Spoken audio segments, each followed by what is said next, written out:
Well, thank you all. Thank you all again. Thank you for turning in your podcast information to me on Monday. We'll talk more about that when we get together on Monday about the particulars and things like that. But I wanted to get an idea of what your plans were, and then we'll be launching that next week, and then they will be due on April the 8th. And that's not a coincidence that it's April the 8th. We won't be meeting April the 8th. As you guys know, it's an eclipse. You are within driving distance of a total eclipse. So if you have an opportunity, don't miss the eclipse. I mean, it's literally is a once in a lifetime thing. So we will not be meeting that day, but your podcast will be due by then. So we are thrilled today to have Ruth Riley Hunter with us. Legend in Notre Dame women's basketball. She has won an NCAA championship. She's won a WNBA championship.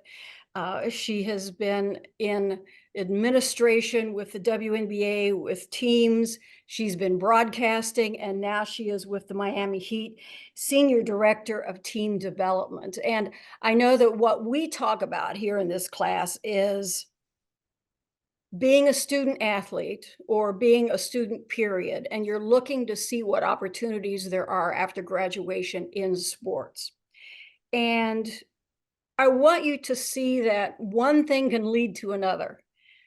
Being in sports can lead to opportunities that you don't even imagine that are out there. And for Ruth, yes, she went the broadcast route, which is what we talk about, but then that took her to many other opportunities. And I'll let Ruth talk a little bit more about that. But I want you to really listen to what one thing can lead you to another, still in the field that you love, still in sports in some way. But, this is a real good lesson in how you can take experience here and parlay it into something that you wouldn't even have imagined. But, it just opens so many doors. So, Ruth, I will turn it over to you, let you talk a little bit about your background. And I bragged you guys up. I said, you'll have lots of questions, so don't let me down.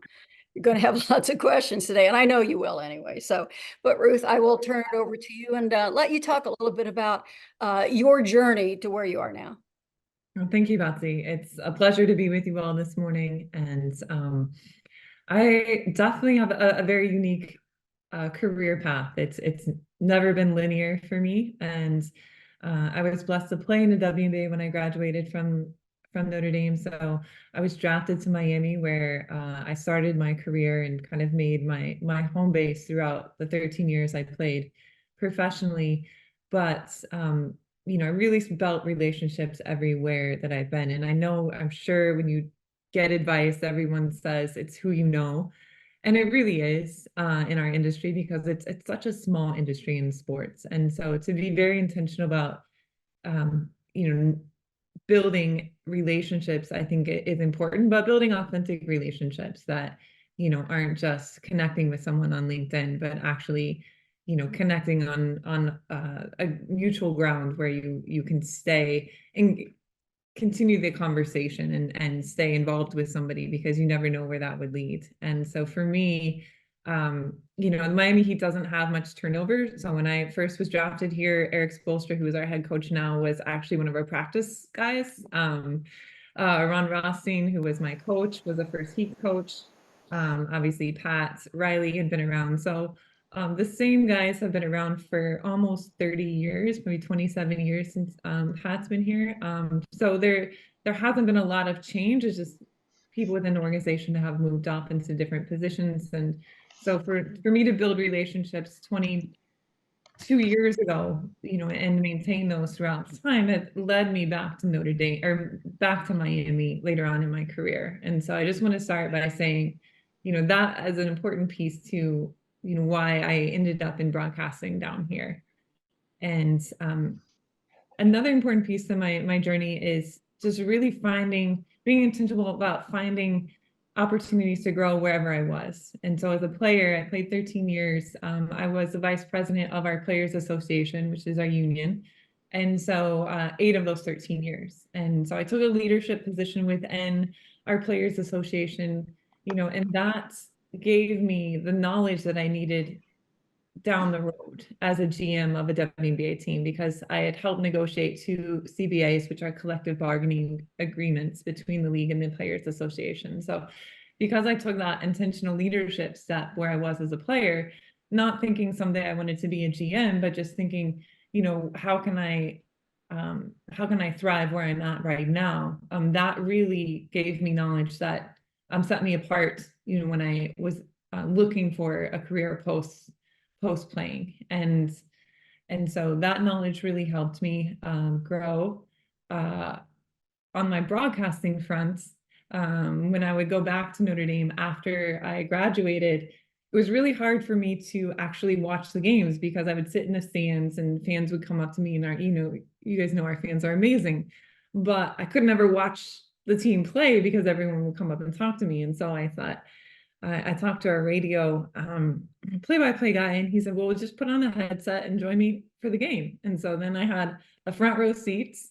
I had a headset on, so people obviously weren't going to interrupt me during the game. And then I quickly figured out that I really enjoyed calling the game on radio. I've always been an introvert. I've always been very shy. And so I didn't ever have aspirations of being on TV, but I loved the game. And I knew very quickly that I loved calling the game. And it was fun, obviously, for me to call Notre Dame games when I was back around too. So every time I was back home in Indiana, I'm from an hour south of campus, I would just throw on a headset and be able to call the action there. So that was a very early entryway into broadcasting. And there was a few times Comcast covered some of the local coverage for our games. So I was able to do a couple of TV games on Comcast, but the women's coverage 20 years ago isn't what it is today. And thankfully it's gotten so much better. And so, hold on one second. And so I was able to do some TV work as well, just early on, but I didn't have any training. And so I'm sorry.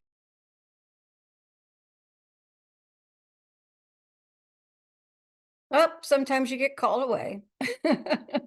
That's okay.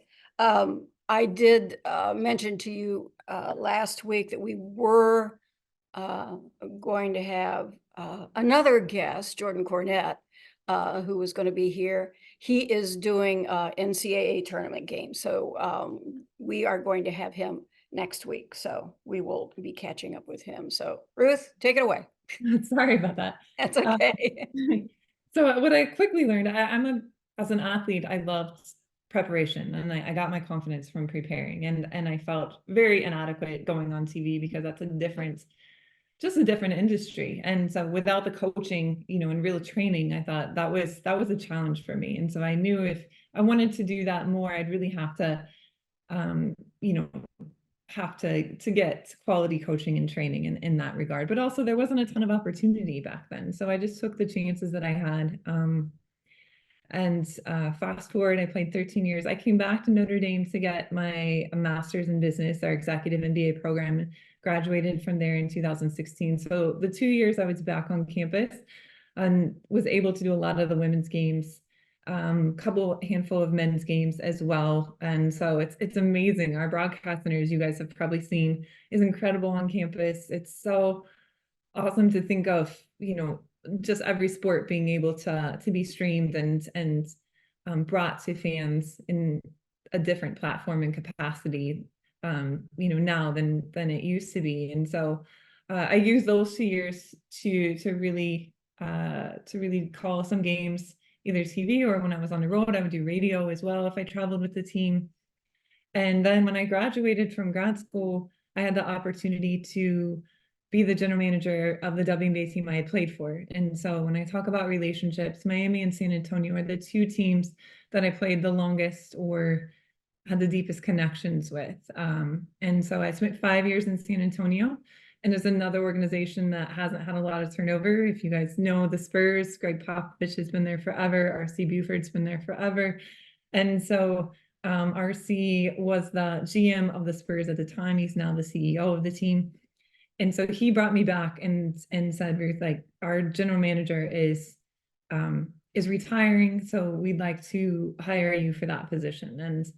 And that was probably the most challenging point in my career, because now I'm literally making decisions for women that I actually played with, and as a general manager, I'm sure you guys know the sports industry, you're in charge of obviously salary cap and building teams and making trades and drafts prep and but also kind of the day-to-day management of the team. And so there I had a couple women who were trying out for our team that year that were my teammates. And unfortunately, those are tough conversations when you have to actually cut somebody from a roster. It's not an easy thing to do. And so that was really challenging for me. We're a really young team, as you guys have seen the Las Vegas Aces. The San Antonio team moved to Las Vegas. They've obviously won the last 2 WNBA championships. So, the young team that I was able to lead for 2 years had a couple more years of experience and some #1 draft picks, and now they're one of the most dynamic teams in the WNBA. And it's fun to watch, how that was able to evolve over time. After the team moved to Las Vegas, I got married, which my husband's the most amazing person in my life. And we actually moved to Scotland. He was going to grad school in Scotland. He's an artist. And so I worked for the NBA for a season. At that point, I've done a lot of international travel with the NBA, Basketball Without Borders, camps and clinics around the world for young girls and boys. And so that was an easy transition for me to be able to do that for our women's academy, which was just launching in 2018. And so traveling to India, throughout the continent of Africa, throughout Europe. And so I love that experience as well. And then I got a call from the Miami Heat. Our executive called and said, Ruth, we're filling a position to do our pre and post game show on TV and our radio for the game. And we'd love for you to come and interview for the position. So I'm in Edinburgh, Scotland. I fly back to Miami for this interview process. I hadn't watched the NBA. I was working with 18-year-old girls throughout the world. And so for 2 years, I was catching up. There was a lot of prep going into those interviews to really get up to speed on even our team, the Miami Heat team. It isn't what it has been the last few years. So there was a lot of new faces. Those were rough years in 2018 and the few years before that. And so, I remember the preparation that it took just to get ready for that interview. I mean, I read every game note. I read whatever information they sent me. I made sure that I went through that and, was grateful to have the opportunity to work for the Heat in that capacity. And that really stretched my comfort zone because it wasn't, just a quick pregame hit on TV and then you're calling the game and you might go on air twice. This is creating content for a pregame show and then, which is very different than obviously that immediate breakdown of a postgame show. And so, it was an intense learning curve. My boss was amazing. And so Betsy, I don't know if you know Ted Ballard, he had background in TNT and yeah, sure do. Yeah, amazing guy. And so when you talk about empowering women, finding people that, not only give you the opportunity, but give you the resources to continue to grow in that space. He didn't expect me to be perfect my first year, but he knew I had the work ethic. He saw that I had potential. He gave me the coaching and the feedback that I needed. And so very similar to when I was a player, I would watch game film all the time. I would have to watch those pre and post game shows back all the time just to see. And some of it's painful, right? You see your mistakes on air, that red dot comes on, you're live, you're walking around Miami, everyone, who are Heat fans, obviously watching that and seeing me grow in that capacity, in that role. And just really thankful for the coaching and the feedback that I got, especially that first year. And then also, as Betsy said, I work with Jason Jackson in our pre and post game show. And so who you work with, because I'm sure if any of you get into this industry and you've probably already talked about, really can make or break your experience in some capacity. It doesn't end your experience, but it definitely helps or makes it more difficult, especially if you're an analyst. Your play-by-play guy can make it more difficult to work with because it's a dance, going back and forth on air. And it's very similar on TV for pre and post game as well. And Jax knew that it was going to be, a process for me. And he made it as easy as possible because he has this larger than life personality. So he can just fill the show. It is the Jack show, and then allowed me to grow alongside him. And so that was something that really helped me on the broadcast front. And then our radio guy was he was just a seasoned vet, an old school radio. Mike Inglis was amazing. Just,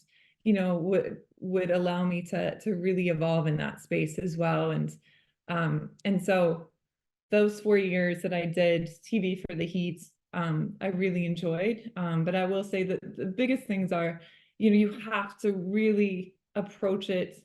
If you're an athlete, you have to really approach it as you would approach your game. The preparation is intense, and it's going to show on air. And you're preparing for a 30-second hit, a 2-minute hit, and you're doing an intense amount of work for 3 minutes on a pregame show. But that's going to show, and it's going to matter. And for me, I'm an analytically driven athlete. I like the data. I liked, like hard resources. So I brought a different angle to our show that was more analytically driven, which actually led me to that next position that I have now, which I did 1 year of hybrid between the front office and TV, and had the opportunity to go over and kind of help support our analytics team on the basketball side, as well as our player programs.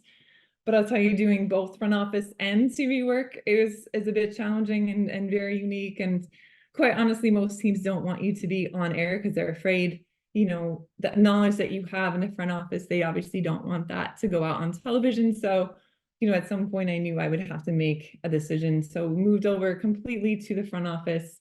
I report to our general manager now and kind of hold a few different hats of player programs and analytics, as well as just learning salary cap and watching our draft prep. And so that's my kind of very quick career path. You can see it took a lot of different pivots and changes, but I'm happy to answer any questions you might have.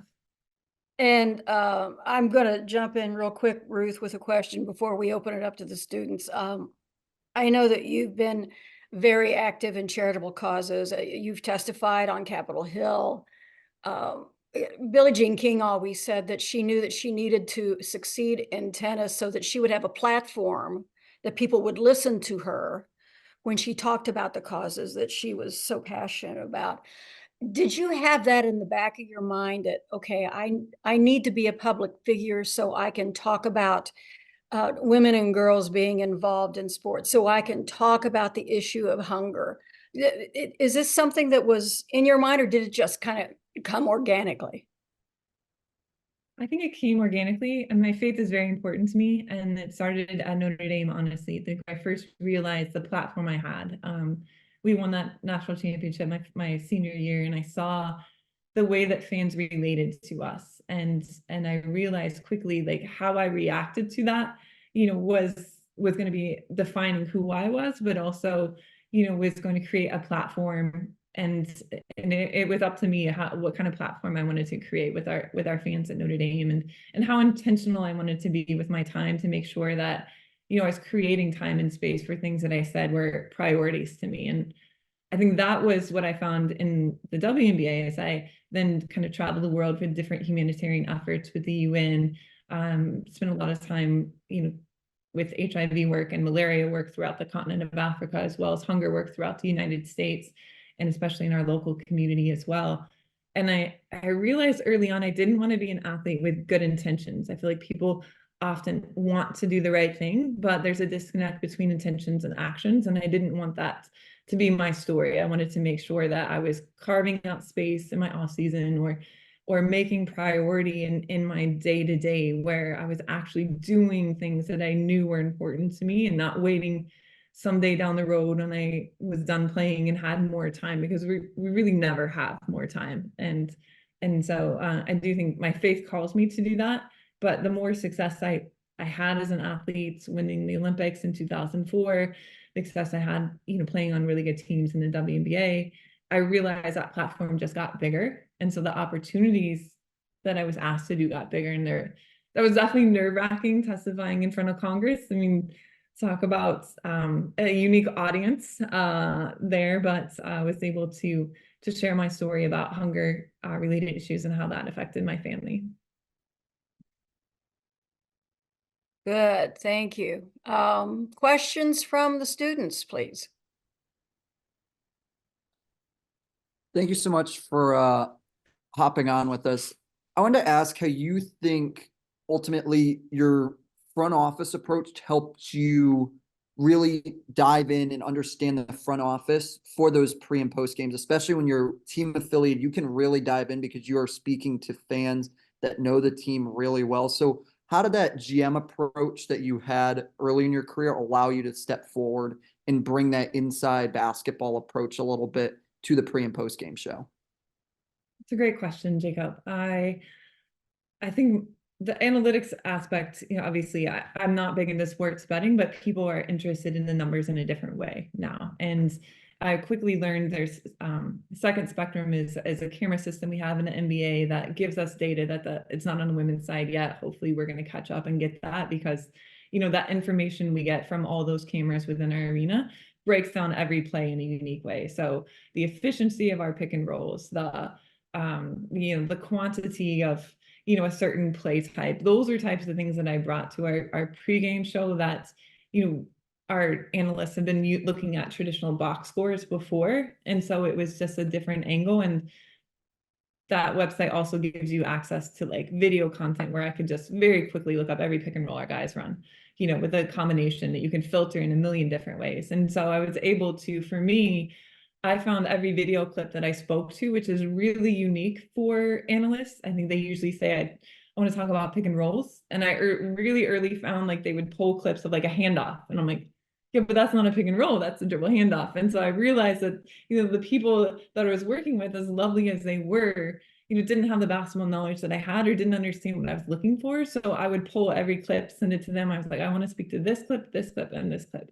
And so then I was more comfortable and confident in what I was speaking to because I knew, the video that I had pulled. And then I think that allowed our fans to understand the game in a different way.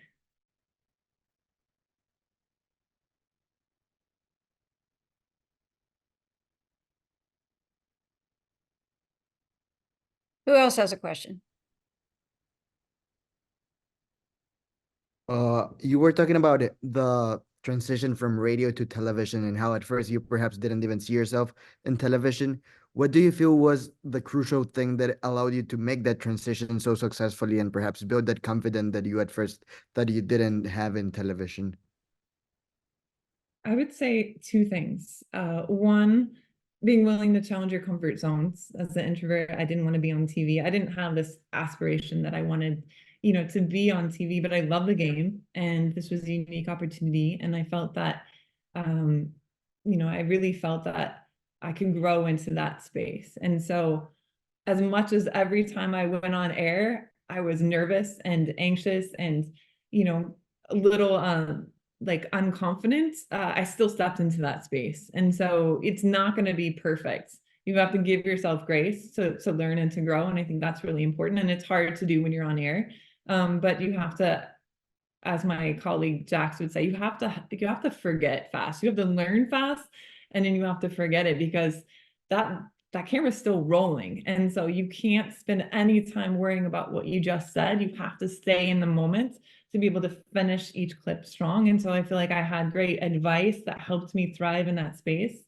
The second thing is my boss and I spent my second summer, we went to Dallas to do some training. So we did some intentional training. They pulled my clips. I sat down for 3 days with a consultant and really had the coaching, that I had never had before. And that was invaluable to me. Not only how to project your voice, how to warm up your voice for a TV show. Nobody had ever told me that I actually have to do vocal warm-ups before I go on air. But also, the camera work, how I phrase, the comments that I was making, and how to lead with headliners, and all the little nuances to TV that I had never been taught before. I was just kind of thrown in and talking about the game as an athlete. Having actual coaching in that space really helped me thrive from 1 to 2 in those first 2 years.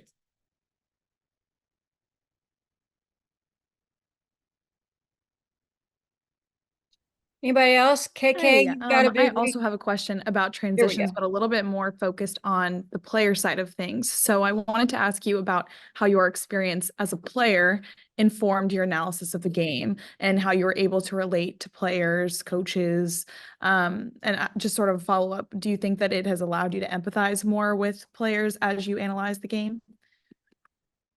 I really think that my knowledge as a player is what I rely on the most. And so like that experience I draw from, I know the game, and the game, it doesn't matter if you're a man or a woman. I mean, the game is non-biased, right? Like it doesn't know, the ball doesn't know who's shooting it. The ball doesn't know like what, whether it's a guy or girl making a play. And so like my knowledge of the game was definitely what gave me the confidence. If I was unconfident in other areas, it was that knowledge and experience that gave me the confidence that I could speak to. But also I do feel that I could understand what players were going through, or maybe just zoom out a little bit. A lot of times we like to hyper focus on maybe one aspect of the game. And so to be able to bring a different perspective, to say, the player's perspective, especially in post game. I mean, it's such a different, post game is so different than pre-game. And so, that reaction after the game where you're kind of breaking down on the fly what just happened, and, talking about also that game, but looking forward to the next few games and what's ahead. And I thought that my experience as a player, I think that our guys really respect me, which helps obviously. And they see me around, and I felt like very respected by our players, by our staff, by our coaches. I was friends with a lot of our coaches. We have a Notre Dame coach, obviously Chris Quinn is on our staff too. And so I think all those things definitely helped. KK, I was going to put you on the spot here. Ruth has walked in your shoes, and you are starting, the big journey this weekend on Yes. the tournament. Have any questions? I have question a little bit based off of what you said previously about having knowledge of the players and things like that. How do you stay away from maybe being biased? Or I know, if you're doing a Notre Dame game or something like that, like how do you find that balance of, giving out the information, but also, the players, so not trying to be a little bit biased. Do you find that challenging, or how do you navigate that? Well, first of all, good luck. We're all obviously cheering for you and so excited. Thank you. Guys. I think, yeah, it is tricky, because when I did the Notre Dame games on radio or TV, like I could be biased, right? Because we're the hometown, production. And so I would say we and us and all those pronouns that like took ownership of being a part of a team. And then, on TV, you have to really, even with the Heat, be very careful of, how you're articulating and describing the team. And so I think working for a team is definitely a little easier than obviously a network where you have to be completely unbiased, and nobody's completely unbiased. That's impossible to be, but we all have those unconscious biases or slips that come in. But I do think it's a different mindset shift depending on what type of broadcast that you're going into, because our Notre Dame fans want to feel like I'm with them, and so that makes it easier. But obviously, if I'm calling a game for a network, the opposing fans don't want to hear that, and so I think just being very, very careful of that. What else? Tara? So you mentioned that like you were a GM and you had a bunch of other front office positions. So I was wondering if you could talk a little bit about what other front office positions you held, and also just kind of how your experiences playing collegiately and also professionally like helped you make that transition into the front office. Yeah, so I worked as a GM on the WNBA side at first when I graduated. So I was the GM, very small staff. Obviously, the WNBA doesn't have the budget that the NBA does when you look at the front office staff. And so there was like me, and I hired like one ops person. And so I would sit in the room with our GM for the Spurs, and he would let me sit in all their meetings, which is great. It helped me grow. But I'm sitting in a room with like 20 individuals thinking that I had to do the job of all these, all these guys. And I'm like, wow, this is a unique challenge. And it's the reality of women's sports.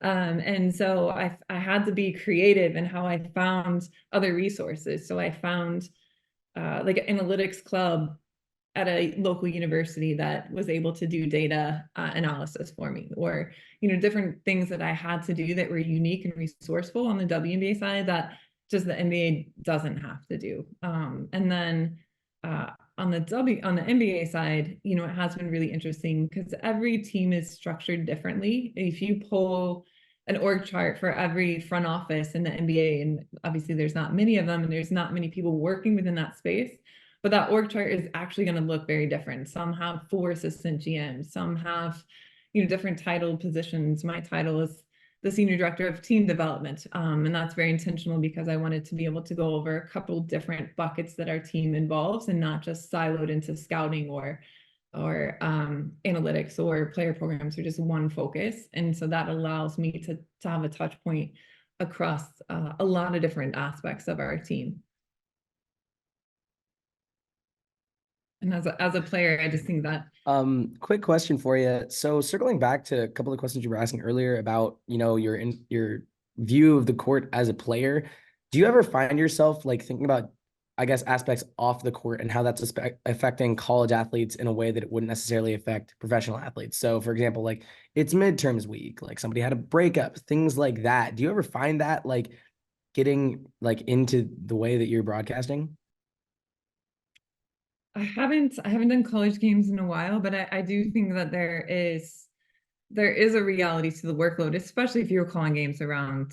We all know how hard it is, like before tests and finals and midterms. And so I think absolutely that would come into play because you'd want fans to know that information. So I think it is, it's a delicate line of what's important to paint a good picture of the team and represent that game and represent the team and what they're dealing with, but also there's a fine line of also personal space too, and mental health is obviously a big issue right now in our world. And for some athletes are very public about that and some athletes are very private about that. So I think there are certain nuances that you have to be delicate as to what you articulate on air, but I do think that people want to relate in a very human way to the players and to the game. And so I think there is an element of that you definitely want to bring to your broadcast.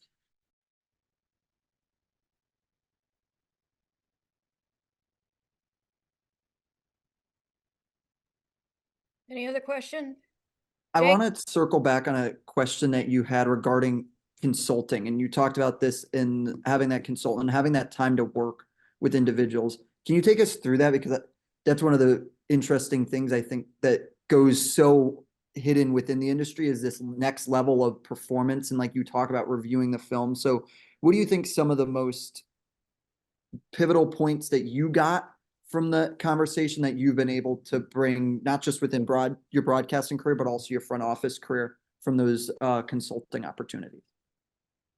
Yeah, it was, it's very nerve-wracking, right? As an athlete, if you're going into a film session, you think everyone's fair game on your team to be picked on or to be isolated or to show up in a film. But when you go to a film session with a consultant, it is just you, and it's often just you and all your mistakes. And so that is a really humbling experience. So you have to go in with the right mindset of, I know this is going to be painful because you're going to be seeing all your imperfections and nobody enjoys that. But if you go in with the mindset of, this is my opportunity to really learn and grow and to work on it. I think that was the toughest thing. Like I could go in and absorb information and absorb feedback, but then to actually have to practice these new ideas without preparation, because I'm again, I'm somebody who loves to prepare. And so it wasn't like I could take that information home, work on it, come back to the consultant, and then like give a better shot. It was like on the fly, getting real-time feedback, and then, okay, let's do it again. Let's do it again. And so for 3 days, it was breaking down video clips that I had done the first year with the Heat, and then getting that feedback, and then being, challenged, to continue to work on different, and then it was helpful to get like a sheet of things. Okay, here's some bulleted things that I can take home and work on too. And so then throughout the second year, we did a couple Zoom calls with our consultant to say, okay, here's an area, here's some clips, and we would break them down over Zoom and look at them and get some feedback as well. And so I think you have to be willing to be humble to grow. And, it's not easy on TV, definitely, but there are resources, there are great books. I'm sure Betsy has some amazing resources of colleagues that she knows too, that are probably consultants now, but definitely get coaching. Hunter, I couldn't stress that enough, because, if nobody's coaching you and you're just teaching yourself, that's a challenging road. But you're going to be able to grow exponentially, which is even a little coaching in this space. Yeah, it's a good point. There are a lot of coaching services out there, consulting services, along with, and we've talked about it, we've talked about it in class, about even down to media coaching as a student athlete. You kind of get the basics of it then, but as Ruth said, it's a different animal when you're talking about broadcast. So any other questions from the students? I've got a couple of follow-ups before we say goodbye. Anything else from the class? Okay, my question, Ruth, is what is it about the NBA that seems to welcome women in places of authority? And we can go back to your time in San Antonio, and Pops brought in Becky Hammon, and there are so many women who are now coming in either as assistants or in the front office, but it seems as if that the NBA is kind of leading the major sports in bringing in women to these positions. So what is it about the NBA that really says, yeah, we recognize your expertise and we want you to be part of this team? And you even mentioned that, you get respect from these players, which I think is 9/10 of the battle right there. They respect you, which helps a lot. But what do you think it is about the NBA? Yeah, that's a great question. I will, a quick aside and I'll answer your question. So I've always felt respected by my peers in the NBA. And so, all those guys, regardless of what team that I played on, those guys were at our games. They were, guys we interact with, 100% supportive. And then I'd walk into like a local sports bar and like Joe Schmo would think he could beat me one-on-one. And I'm like, come on, guys. And so it was this battle of like our peers respected us, but society still hadn't evolved. And so we've come a long way, thankfully. I mean, the women's college game is incredible, and people are seeing that now for the first time in a different way because of how much coverage they're getting. So I think that narrative is changing, thankfully. But to answer your question, it really starts with leadership. Adam Silver is our commissioner of the NBA. If you look at the executives within the NBA, there are women right under him who, are some of the league's top executives. And he's always been somebody very vocal about supporting women, but then also, you see that reflected in the league office. And I think that sets kind of the tone at a very macro level. And then when you dive down, then it is more relationship based with individuals. The Heat probably weren't going to just hire any woman, but because they'd known me for 20 plus years, and that it's a very tight ship in Miami with Pat Riley. I mean, there's those walls, there's the iron curtain between the basketball side and the rest of the world, and they're very protective of that space. And so there are very few people that Pat would trust, but because he had known me for so long, I think that helped in my particular instance. Pop obviously has always been an advocate for social justice and social causes, and had a different mindset, and hired Becky for the first time. And now the Pacers, obviously Jenny Busick was my coach in the WNBA, is front of the bench coach for the Pacers. And has a really unique story of a working single mom, in that space. And so I think there are more opportunities now, but it also takes women doing good work in this space to continue to pave the path for the next woman to come along too. And so now teams see that and they say, okay, I'm a little more open-minded. But to your original question, I do think it's leadership. I think leadership sets the culture for our league in a different way than the NBA and MLB and hockey. And so I think we've always had that partnership with the WNBA, and that NBA family, as we say, has allowed more opportunities on the men's side. Any other questions from the students? And Betsy, I do want to say one more thing. You talked about media training for guys. It's something that our guys do every year. And so we have a consultant that comes in every year. It's mandated by the league and the union that we have to do this, but it's not something that you just outgrow or you finally evolved. And so there's always ways that you can learn. We just had our consultant come in last week and work with our young guys. Jaime Hawkins is our rookie, and a couple of our two-way guys. And so it is something that every team does in the NBA every year. And so it is something that we identify as important, and it's something that we want to continue to help them evolve in. Yeah, that's I think something that every league should do with especially their younger athletes. But you're right, you can't hear this stuff enough. And I know that Laura Oakman has done some media training with, I know, women's basketball at Notre Dame, and our company has done media training for like University of Cincinnati coaches and players. And you can't do it enough, especially in this world of social media. Things change all the time. Outlets for social media change all the time. So it's certainly so important to kind of reinforce those ideas. So as we get ready to wrap up, I know that because of your varied background, you show the students that there are many ways to get where you're going. There are many opportunities that will get you to whatever your goal is at that particular time. But as I mentioned to you in the email, we have students who are involved right now in broadcasting, involved in the production area of it. And then there are students who are just trying to learn some of the opportunities that are involved in sports marketing, sports business, things like that. So what kind of advice would you give the students to really be able to see a path or forge a path to what they really want to do? I think there are two things I would say to that. One, be a student of the industry. And so even though I was on air, I also wanted to know how our games were produced. And I'm not going to be an expert of that, but I would spend some time in the truck to see, what's going on behind the scenes. So when I hear my producer in my ear, I actually know, what that looks like from their end. And so be kind of a macro student of the industry that you're interested in. And then secondly, I would say,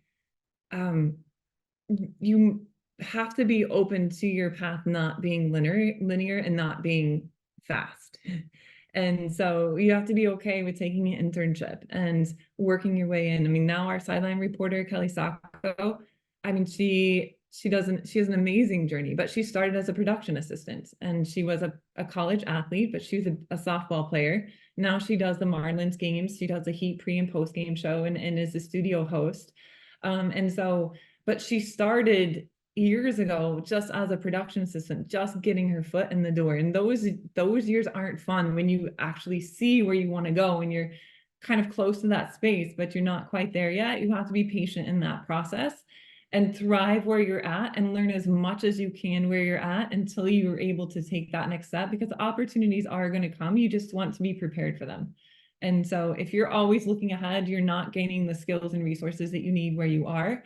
And then when that opportunity comes, you're not going to be able to really step into that and show your potential. Yeah, and being in the building, even though you're right, if you're not doing the job you want, but being in the building is a big step forward. At least they see you every day. They see your work ethic. They see how you prepare, and they know that you could do the job if indeed that job opens up.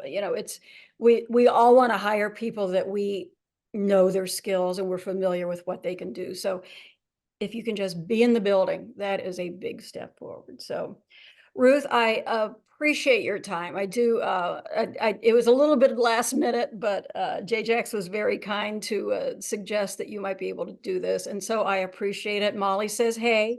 I texted her. I said, I feel as if I'm poaching your entire team. You know, we had Muffet in right before spring break, and now we have you. So, but we thank you for your time, and for your time. The class is going to be giving a gift to the Miami Heat Charitable Fund in your name, and we certainly appreciate your time. And I tell you what, if you ever want to write a book about your life, it would be must read. You know, you have done so many things.